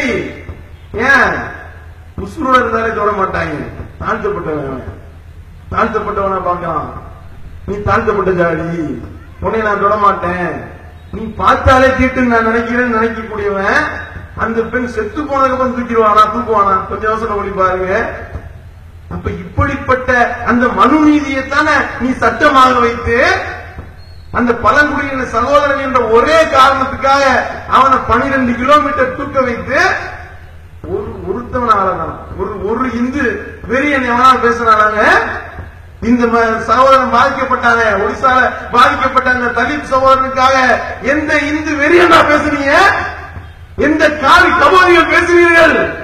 ஒருத்தவன் வாய் திறக்கல. அப்ப அவன் இந்து கிடையாது. அப்படி சொல்லு. இப்ப தலித்தா பிறந்தவங்க இந்து இல்லடா சொல்லுங்களா? சொல்ல முடியுமா உன்னால? அப்ப முஸ்லீம்களுக்கு எதிராக கொம்பு செய்விட மட்டும் அவன் இந்துவா இருக்கான். உனக்கு புரியுங்களா? தெளிவாயிருச்சு, அழகா தெளிவாயிருச்சு. அப்போ ஒரு மனுஷனா மதிக்க மாட்டேன்ற, அவனை தலித் என்ற காரணத்திற்காகவே அவன் செத்த மாட்டினுடைய தோலை உரித்தான் என்ற ஒரே காரணத்திற்காக 4 தலித்த நிர்வாணமா விட்டுக்கிட்டு அடிச்சானே. அதனாலதானே அந்த குஜராத்ல தலித் சமூகம் எல்லாம் பொங்கி கொதித்தெழுந்து, செத்த மாட்டினுடைய தோலை உரிச்சது குத்தமாடா? உசுரோட இருக்கிறத கொண்டாவது எதையாவது ஒரு காரணத்தை சொல்லலாம். அது சிங்கம் அடிச்சு செத்து போயிருக்கு அந்த மாடு. உன் வீரத்தை காட்டுறதா அந்த சிங்கத்தை முடிச்சு அடி பார்ப்போம். நீ அடுத்த நிமிஷம் நீ உசுரோட இருக்க மாட்ட. ஆனா அந்த சிங்கத்தை அடி, சிங்கம் கொண்டதுக்காக கொண்டு செத்த மாட்டினுடைய தோலை உரித்ததற்காக மனுஷ தோலை உரிக்கிறிய நாடா இது? மாட்டுக்கு உண்டான பிரதமர் அவன், மனுஷனுக்கு உண்டானவன் கிடையாதவன். மாடுகளை வைத்துக் கொண்டு நீ மாநாள்மன்றம் நடத்தி மாடுகளுக்கு பயான் பண்ணி மாடுகளுக்காலேயே நீ நாசமா போக போற. மாடுலாம் ஓட்டு போடாது, அதை விளங்கிக்கோ. மாட்டுக்கு ஓட்டு உரிமையெல்லாம் இல்ல. நீ நினைச்சுக்கிட்டு இருக்க இந்த மாட்டு அரசியலை எடுத்து விட்டால் நீ ஜெயித்து விடலாம் என்று நினைக்கிற. அதனாலதான் குர்பானி வரைக்கும் நீ பிரச்சனை பண்ற, ஒவ்வொன்றையும் எல்லாத்தையும் சீன்ற. தலித் என்பவன் இந்துவா இல்லையா அது சொல்லு. இப்ப அதனாலதான் கொந்தளிச்சு செத்த மாடுக்குள்ள எடுக்கிற தலித்துகள் தான் தொட மாட்டேன். 50 பேர் உறுதிமொழி, இனிமே செத்து போன மாட்டை தூக்க மாட்டேன், 50 பேர் உறுதிமொழி எடு என்று சொல்லி எடுக்க, செத்த மாட்டையெல்லாம் தூக்குறதுக்கு நாதி இல்லாம மாடுகள் எல்லாம் வீச்சம் எடுக்கின்றது. பாக்குறாங்க, ஆஹா வசமா மாட்டிக்கிட்டோமே. உயர் ஜாதியில பிறந்த போய் தூக்குவானால? மனுஷனையே தூக்க மாட்டான், மாடு எப்படி தூக்குவான்? தாழ்த்தப்பட்டவனா இருக்கக்கூடிய மனுஷனையே தொட மாட்டேன். நீனு செத்த மாட்டினுடைய சாணத்தை, மாட்டினுடைய ரச்சையோ நீ தூக்குவ மாட்ட. ஆடி போய் முதல்வரையே மாற்றக்கூடிய அளவுக்கு நிலைமை. இப்படிலாம் கேவலப்பட்டதுக்கு அப்புறம் தான் பேசுறான். பலித்தை அடிப்பதாக இருந்தால் என்னை அடி, முதல்ல உன்னையதான் முதல்ல அடிக்கணும். அடி கொடுக்க வேண்டிய விதத்துல கொடுக்கணும். இந்த அடியை சொல்லல, கருத்து ரீதியான அடி நீ வாங்கிட்டு இருக்க. உலகத்திலேயே மிகப்பெரிய அளவுக்கு காரி துப்பப்படுற பிரதமர் யாருன்னு கூகுள்ல சர்ச் பண்ணி பார்த்தா எல்லாமே ஓட்டாலும் வருது டோட்டலா. அப்படிப்பட்ட அளவுக்கு இறைவன் உன்னை இழிவுபடுத்திக் கொண்டிருக்கின்றான். அப்ப இப்படி கடைசி என்ன ஆயிட்டாங்க பாக்குறாங்க, தலித்துகளை நம்ம கவர் பண்ணணும். அப்ப என்ன செய்யறது, நம்ம தலித்துகளுக்கு எதிரானவர்கள் காட்டிடக்கூடாது. அப்ப என்ன பண்றது, தலித்துடைய வீட்டுல போய் சாப்பிடுற மாதிரி நான் போட்டோ எடுத்து போடலாம். உடனே நம்ம தமிழிசை சவுந்தரராஜன் இருக்காரு, அவங்க வந்துட்டா ஓகே, நாங்க இப்ப என்ன செய்கின்றோம், நாங்க இப்ப தலித்துடைய வீட்டுல போய் நாங்க சாப்பிட போறோம். கடைசியில பார்த்தா புது தட்டு சோறு சாப்பிடுறதுக்கு தலித்துடைய வீட்டுல போய் சாப்பிடுறான். புது தட்டு, அந்த பக்கத்துல ஹோட்டல்ல வாங்க சாப்பாடு, அத ஒரு ஆள் பரிமாற மாதிரி போட்டு பார்த்தீர்களா, தலித் வீட்டுல போய் சாப்பிட்டு விட்டார்கள். இந்தம்மா நாடார் முதல்ல, இந்தம்மா உயர் ஜாதின்னு சொல்லியிருந்தா கூட என்னத்தையாவது சொல்லியிருக்கலாம். இந்தம்மா நாடார், நாடார் என்ற அந்த சகோதரர்களை எந்த அளவுக்கு நீ கேவலப்படுத்தின. சக்கிலியனை பார்த்தா சக்கிலியன் தொட்டாச்சிட்டு சாணான காட்டாத்திட்டு எழுதி வச்சிருக்காங்க. தாழ்த்தப்பட்ட சகோதரனை தொட்டாத்திட்டாங்க. இந்த நாடார் சகோதரர்கள் பார்த்தாலே தீட்டு ஒட்டிடும் எழுதி கொண்டு, அப்பனா அவர்களுடைய அந்த நம்பிக்கையின் பிரகாரம் தலித்து நீ நம்முடைய அவங்களை விட கீழே உள்ள அழிப்ப தமிழிசை சவுந்தரராஜன், நீ போய் அங்க வீட்டுல தலித்து வீட்டுல நான் சாப்பிட்டேன், நீ பெருமையா சொல்லக்கூடாதுமா. அவங்க பெருமையா சொல்லுவாங்க, நாங்க ஒரு ஆளுக்கு சோறு போட்டிருக்கோம், இந்த மாதிரி நாங்க சோறு ஓட்ட மாட்டோம், நாடார் வீட்டு பெண்ணுக்கு நாங்க சோறு போட்டிருக்கோம். நீ சரியான ஆளா இருந்தா சவால் விடுகின்றோம். பிஜேபி காவி கைவர்களுக்கு நீ இந்து என்று நீ வைத்திருப்பதெல்லாம் உயர் சாதி பார்ப்பனர்களை மட்டும்தான் நீ இந்துவாக பார்க்கிற. நீ சரியான ஆளாக இருந்தா இந்த தமிழிசை சவுந்தரராஜனை கூட்டிட்டு போய் சங்கராச்சாரியாருடைய வீட்டுல சவுந்தரராஜனை பார்ப்போம். பப்பியா சங்கராச்சாரியார் வீட்டுல போய் சாப்பிடுறது ரெண்டாவது, சங்கராச்சாரியார் ரெண்டுக்கு போவார்ல, அந்த பாத்ரூம்ல போய் இந்த மாதிரி இருக்க சொல்லுவாங்க, விட மாட்டாங்க. அது அவருக்கு உண்டானது. இதுதான் விஷயம். அப்ப தாழ்த்தப்பட்டவர்கள் எந்த நிலைமையில வச்சு அவர்களை மாட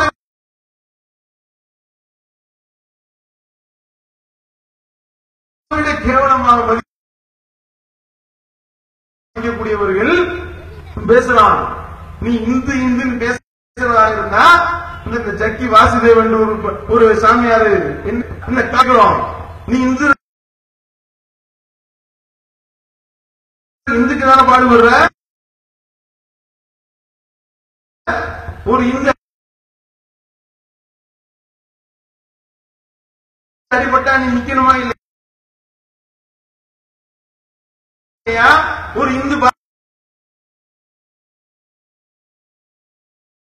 பாதிக்கப்பட்டா நீ நிக்கணுமா இல்லையா, ஒரு இந்துக்கு துன்பம் என்றால் நீ நிக்கணுமா இல்லையா, ஒரு இந்து துடிக்கிறான் என்றால் பயிலக்கூடிய அந்த பள்ளிக்கூடத்துல 1ஆம் கிளாஸ் படிக்கிறதுக்கு 7 லட்சம் வாங்குறாங்க.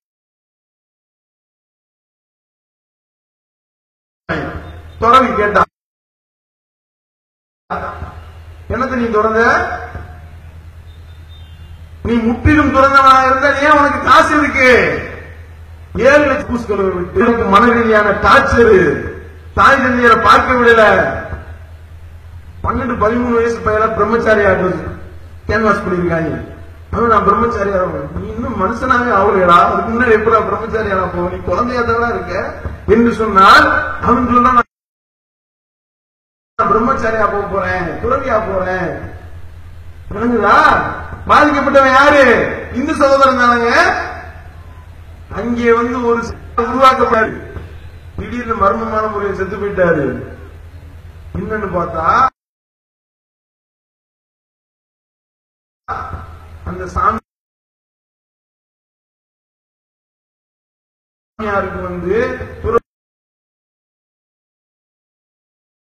துறவரம் பூண்ட அந்த நபருக்கு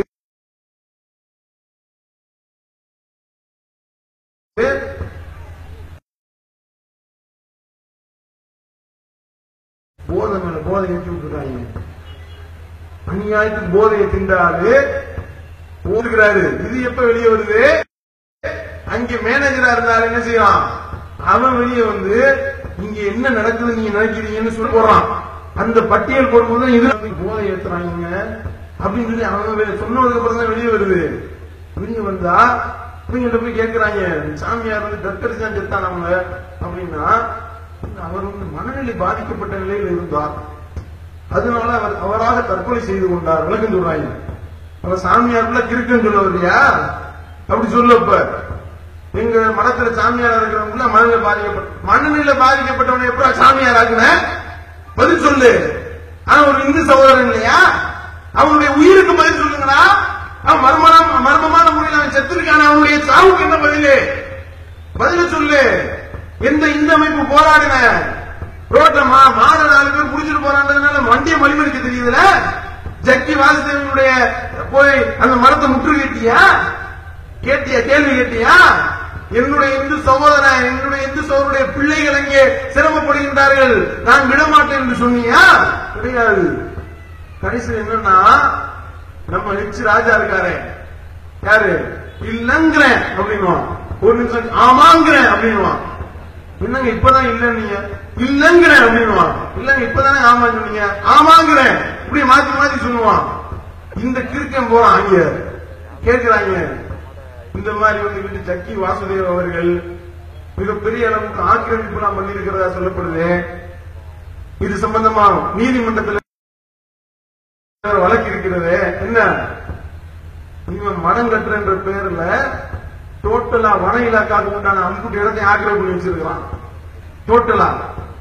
இது சம்பந்தமா வந்து கேச போட்டிருக்காங்க. பல இந்து சகோதரனுடைய இடங்கள் ஆக்கிரமிக்கப்பட்டிருக்கின்றது கேட்கிறாங்க. பல பத்திரிகையாளர்கள் கேட்கிறாங்க, இப்படிலாம் ஆக்கிரமிப்பு பண்ணிருக்காங்களே, இது குறித்து உங்களுடைய கருத்து என்ன அப்படின்னா சொல்றான் பாருங்க. இல்லங்க ஆமாங்கிற பேசலாம். அதாவது வந்து இது இந்து நாடு, இந்து நாட்டில் இந்து சாமியார்கள் பயன்படுத்தியது போக மீதமுள்ள இடத்துல தான் மற்றவங்க பயன்படுத்தணும். இவ்வளவு தெனாவிட்டு எவ்வளவு துணிச்சல் உனக்கு? நாங்க இப்படிதான் ஆக்கிரமிப்பு பண்ணுவோம், வன இலாக்காவுடைய இடத்தை ஆக்கிரமிப்பு பண்ணுவோம், இந்துக்களுடைய இடத்தை ஆக்கிரமிப்பு பண்ணுவோம். இந்து பேசட்ட மாட்டேங்க.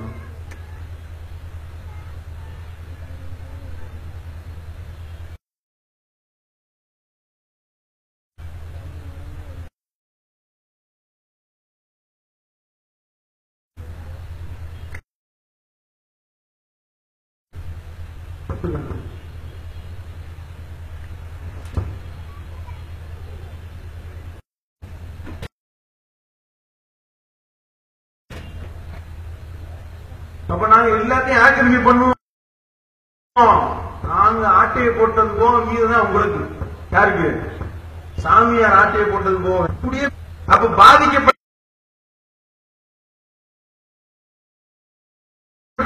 எத்தனை இந்து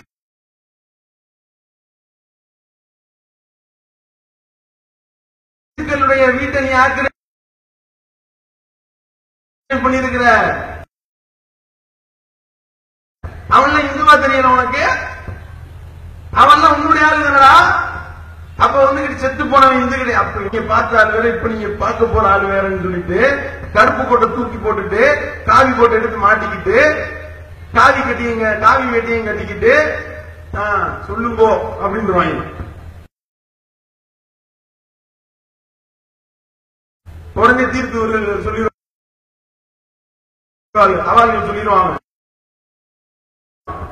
இந்த மாதிரி வந்துகிட்டு இபி கோ செக்ஷன் இத்தனா தீர்ப்பின்படி இத்தனா இதன்படி இந்த மாதிரி வந்துகிட்டு மாடு இருக்கக்கூடாது, ஒட்டகம் இருக்கக்கூடாது சொல்லக்கூடிய தீர்ப்பு. அப்படிதான் ஒருத்தன் பேசினானே, அவனை நீதிமன்ற அவமதிப்பு வழக்கு போட்டியா? அவன் மேல அந்த ஹெச் ராஜா இருந்துட்டு இருக்கான். அவனை கண்டிக்க துப்பு இல்லையே அவனுக்கு. அவன் தான் ஆக்கிரமிப்பு பண்ணுவது சரிதான் என்று வாதிட்டானே, அவனை கண்டிக்க ஆதி இல்லையே. அப்ப விளங்கிடுச்சா இங்க என்ன நடக்குதுன்னு? என்ன வந்து காவிகளுக்கு ஆதரவாக எது இருக்கின்றதோ அதெல்லாம் இங்க சொல்லப்படும். மாட்டை தின்றதா மாட்டுக்கறி வச்சிருந்ததாக சொல்லி வீடு புகுந்து அடிப்பாங்க, வீடு புகுந்து கொலை பண்ணுவான், அதையும் நியாயப்படுத்தி பேசுவாங்க. ஆமா கரெக்ட் தான். 2 பெண்கள் கொண்டு போறாங்க, கறி கொண்டு போறாங்க, அந்த பெண்களை மடக்கி அடிக்கிறாங்க.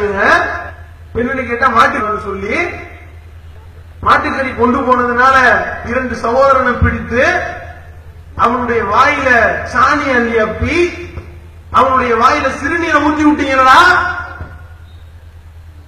மோடி சொல்லு பாப்ப. இப்ப இப்படி வாயில சாணி ஊத்துறவங்க கறி வச்சு ஊத்துறவங்க என் வாயில ஊத்துங்க அப்படின்னு மோடி சொல்லட்டும் பாப்போம். இப்ப சொல்லுவியா? சொல்லுவீல? கொள்றதாக இருந்தால் என்னை கொள்ளுங்கள், என்னை கொள்ளுங்கள். தலித்து வீட்டு பெண்களை கற்பழிக்கக்கூடியவர்கள் கற்பழிப்பை நிறுத்துங்க. அப்படி கற்பழிக்கிறதா இருந்தா என்னுடைய வீட்டுக்கு வாங்க சொன்னாலும் சொல்லுவான் நாளைக்கு. அப்படிப்பட்ட ஆளுதான் அவன். அப்ப நீ இப்படி சொல்லுவியா? அப்ப என்னன்னு பாத்தீங்கன்னா டோட்டலா அனைத்துமே காவி மயமாக மாறி இருக்கின்றது, காவி வெறி ஊறி இருக்கின்றது. அதனுடைய வெளிப்பாடுதான் இப்படி ஒவ்வொன்றும். ஜக்கி வாசுதேவ் மேல் நடவடிக்கை கிடையாது. ஜக்கி வாசுதேவ் என்பவன் அவன் தமிழ்நாட்டுக்காரனும் கிடையாது, அவன் தமிழனும் கிடையாது, அவன் கர்நாடகாக்காரன். அவன் இங்க எல்லாத்தையும் கிறுக்கனாக்கிட்டு இருக்கிறான். அப்படிப்பட்டவனையும் அவன் செய்யக்கூடிய அனைத்து அநியாயங்களையும் அயோக்கியத்தனங்களையும் நியாயப்படுத்தி அதுவும் சரிதான் என்று சொல்லி வாதிடக்கூடிய அளவுக்கு இவர்களுடைய நிலை இருக்கின்றது என்றால் அப்ப இப்படித்தான் இவர்களுடைய போக்கு. எல்லாம் டோட்டல் அம்புட்டை நியாயப்படுத்தி முஸ்லிம்கள் எது செஞ்சாலும் கூடாது, குர்பானி கூடாது, ஒட்டகர்கள் கூடாது, நீ எதுவும் செய்யக்கூடாது என்ற அடிப்படையில தான் இவர்களுடைய தீர்ப்பு இருந்து கொண்டிருக்கின்றது. இந்த தீர்ப்புனாலாம் எங்களுடைய சமுதாயத்தையோ இந்த இஸ்லாமிய மார்க்கத்தையோ நீ ஒன்னும் செஞ்சிட முடியாது. நீ நினைச்சுக்கிட்டு இருக்க என்னது மாட்டுக்கறி தின்றவனுக்கு அடிச்சு கொண்டா மாட்டுக்கறி வச்சிருந்தா பிரச்சனை அப்படின்ற மாதிரி ஒரு விஷயத்தை பூதாகரமாக்கி விட்டா ஒருத்தவன் இஸ்லாத்துக்கு போக மாட்டான் அப்படின்னு நினைக்கிற நீனு. அவங்க என்னென்னமோ சொல்லி பாக்குறாங்க, முடியல. தங்களுடைய மதத்தை வளர்க்கிறதுக்கு அவனு என்னென்னமோ திட்டம் போட்டு பாக்குறான். பிரவீன் தொக்காரியான பேசியிருந்தான் ஒரு 4 வாரத்துக்கு முன்னாடி. என்ன இந்துக்கள் எல்லாம் கம்மியா குழந்தை பெறதான் காரணம், நம் பாப்புலேஷன் அதிகமாகாம இருக்கிறதுக்கு. அவங்க அனைவரும் நிறைய குழந்தைகளை பெற்றுக் கொள்ள வேண்டும்.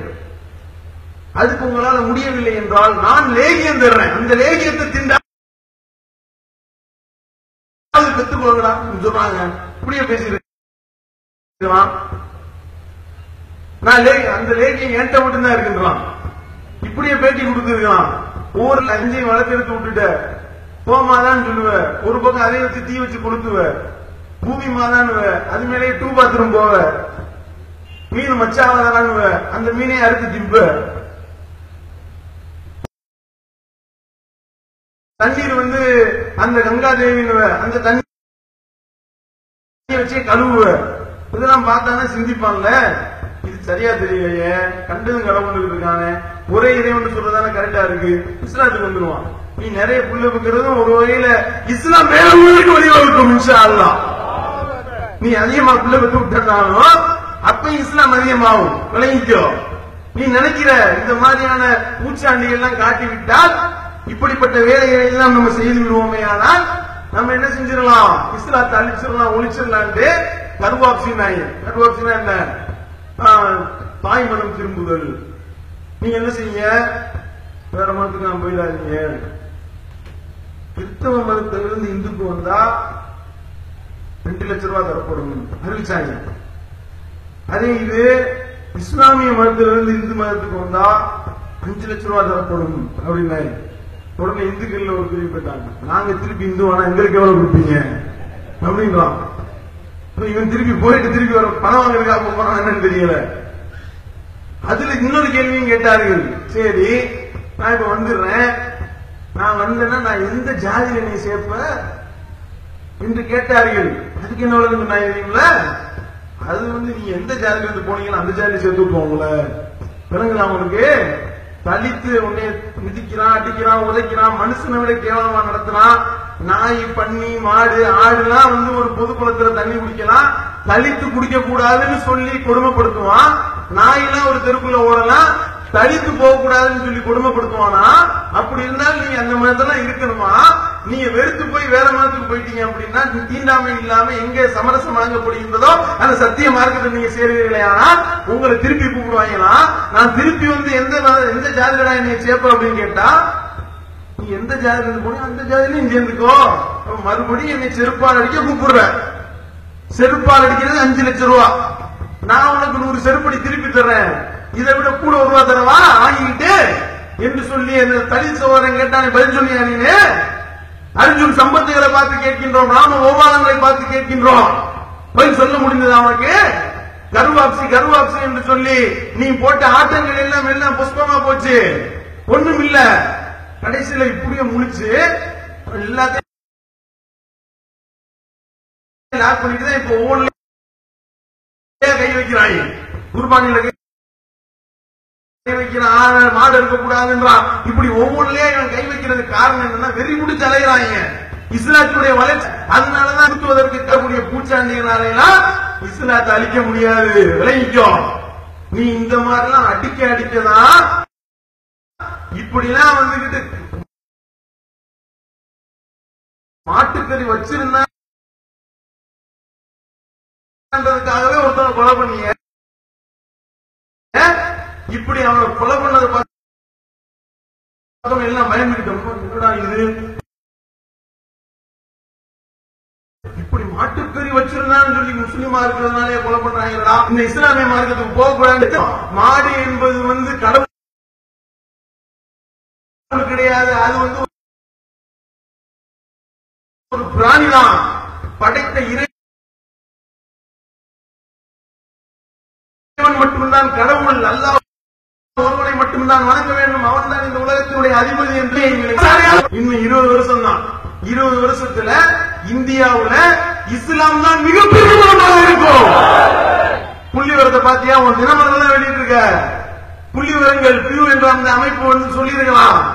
எல்லாத்தையும் ஆய்வு பண்ணி பார்த்துட்டு ஆறுமாறா போயிட்டு இருக்கு. நீ என்னதான் அடிக்க வர, அதுதான் இதுல உள்ளது. இஸ்லாத்தினுடைய சிறப்பு என்னன்னா, நீ இப்படி பயம் காட்ட நீ வந்து பயந்து ஓடிடுவான்னு நீ நினைக்கிற. நீ போடுறது தப்பு கணக்கு, அந்த படத்தை ரப்பு போடுற கணக்கு இருக்க, அது எப்படிப்பட்ட கணக்கு தெரியுமா? அல்லதீன கால லஹும் الناس ان الناس قد جمعوا لكم فاخشوهم فزادهم ஈமானா. அவர்களுக்கு சொல்லப்பட்டது, முன்னாடி வந்துட்டாங்க, நமக்கு எதிராக உலகமே திரண்டு விட்டது, உலக மக்கள் அனைவரும் நமக்கு எதிராக திரண்டு விட்டார்கள் என்று சொல்லி அவர்களுக்கு பயம் காட்டப்பட்டுச்சான். அப்படி பயம் காட்டப்படும் பொழுது அவர்களுடைய நிலை எப்படி இருந்துச்சு தெரியுமா? ஃபஸாதஹும் ஈமானா, அவர்களுடைய ஈமானை இன்னும் அதிகரிக்க செய்தது. அல்லாஹ் தன்னுடைய திருமறையில சொல்லி காட்டுறான். வகாலு ஹஸ்புனல்லாஹு வ நிஅமல் வக்கீல். அவர்கள் சொன்னார்கள், இப்படி எல்லாம் பயம் காட்டினவனையும் பயந்து இஸ்லாத்தை விட்டு ஓடிட மாட்டேன்றாங்க. அவர்கள் கூறிவிக்காதவர்கள் கூறினார்கள், ஹஸ்புனல்லாஹு வ நிஅமல் வக்கீல், அல்லாஹ் தான் எங்களுக்கு பொறுப்பை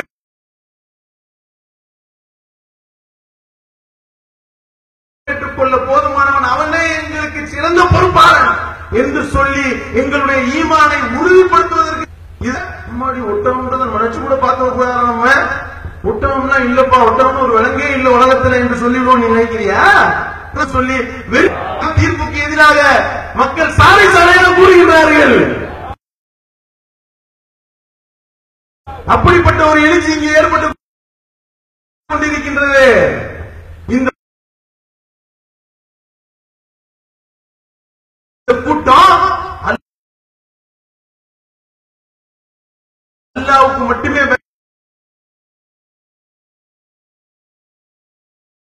பயப்படக்கூடிய கூட்டம். நீ நினைக்கிற நீதிமன்றத்துக்கு பயந்துடும் நினைக்கிற கிடையாது. ஏன்? நாங்க எங்களுடைய முஃமினீன அன்ஃபுஸஹும் வ அம்வாலஹும் பிஅன்ன லஹுல் ஜன்னah, அவர்கள் அல்லாஹ்விடத்தில் ஒரு வியாபாரம் செஞ்சிருக்கிறோம், அப்படி அல்லாஹ்வுக்காக கொடுக்கிறோம். யா அல்லாஹ் நீ எங்களுக்காக சொர்க்கத்தை கொடு, சொர்க்கத்துக்கு பகரமா உசுரும் பொருளாதாரமும் என்று சொல்லி உசுர சொர்க்கத்துக்காக விலை பேசி விட்டு விடுவீங்க. அப்படிப்பட்ட கூட்டத்திட்ட உன்னுடைய இந்த பூச்சாண்டி பலிக்குமா? பலிக்காது. நீ இந்த தடை மட்டும் இல்ல, 1008 தடைகள் போட்டாலும் அத்தனை தடைகளையும் அல்லாஹ்வுடைய மகத்தான கிருபையை கொண்டு உடைத்தறிவோம் இன்ஷா அல்லாஹ். அப்படிப்பட்ட கூட்டம் என்பதை நீங்க ஒவ்வொரு விஷயத்திலையும் பார்த்துக்கிட்டு இருக்கீங்க. இதுக்கு முன்னாடி இப்படிதான் சொன்னாங்க. இப்படி வந்துட்டு ஒட்டகத்தை அறுக்கக்கூடாதுன்னு நிறுவன தலைவர் அறிவிச்சாரு. ஒட்டகத்தை அறுக்கக்கூடாதா? அறுக்கிறோம்டா. எங்க இருக்கணும் தெரியுமா? இந்த வருஷம் எங்க இருப்போம் தெரியுமா? நீதிமன்றம், உயர் நீதிமன்றம் தீர்ப்பு சொன்ன உயர் நீதிமன்ற வாசல்ல போட்டு என்று சொல்லி நாங்கள் அறைகூல் விட்டோமே, அந்த அறைகூல் ஆடி போனீர்களே. அப்படிப்பட்ட கூட்டம் இது. இப்படிப்பட்ட இந்த கூட்டத்தை, இந்த கொள்கை கூட்டத்தை, இந்த இஸ்லாமிய மார்க்கத்தை உன்னுடைய வாய்களால் ஊதி அணைக்க முடியாது. அல்லாஹ் அப்படி சொல்லி காட்டுகின்றான். யுரீதுன லியுத்ஃபிஉ நூரல்லாஹி பிஅஃவாஹிஹிம் வல்லாஹு முத்திம்மு நூரிஹி வலவ் கரிஹல் காஃபிரூன். அவர்கள் இந்த இஸ்லாமிய மார்க்கத்தை தங்களுடைய வாய்களால் ஊதி அணைத்து விடலாம் என்று அவர்கள் நினைக்கின்றார்கள். அவர்கள் வெறுத்த போதிலும் அல்லாஹ் தன்னுடைய ஒளியை பரிபூர்ணப்படுத்தியே தீர்வான். ஹுவல்லதீ அர்ஸல ரசூலஹு பில் ஹுதா வ தீனில் ஹக் லியுظஹிரஹு அலா தீனி குல்லி வலவ் கரிஹல் முஷ்ரிகூன். அவன்தான் இந்த தூதரை அனுப்பியிருக்கிறான். எப்படி தெரியுமா? சத்தியத்துடனும் உண்மையுடனும் நேர்வழியுடனும் இந்த தூதரை அனுப்பியிருக்கிறான். எதுக்கு தெரியுமா? நீ சொல்லக்கூடிய தீர்ப்புகளை ஆமா நான் போட்டுக்கிட்டு போறதுக்கு இல்ல. நீ சொல்லக்கூடிய சட்டத்துக்கெல்லாம் ஆமா ஆமாம் என்று சொல்லி தலையாற்றுறது கிடையாது. இந்த உலகத்தில் உள்ள அனைத்து சட்டங்களை விடவும் அல்லாஹ்வுடைய சட்டம் மேலாக வேண்டும் இருக்கிறார். அப்படிப்பட்ட கூட்டம் இது.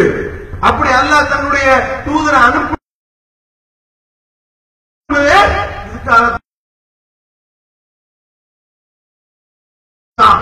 எதுக்கு? அனைத்து மார்க்கங்களை விடவும் இந்த மார்க்கம் மேலோங்க வேண்டும் என்பதற்காக. அப்ப இப்படி மேலோங்குவதற்காகவே உருவாக்கப்பட்ட ஒரு மார்க்கத்தில் இருக்கக்கூடிய இந்த ஏகத்துவம் இந்த மாற்ற வேண்டும் என்று கேட்டு பிரார்த்தித்து நிறைவு செய்கின்றேன்.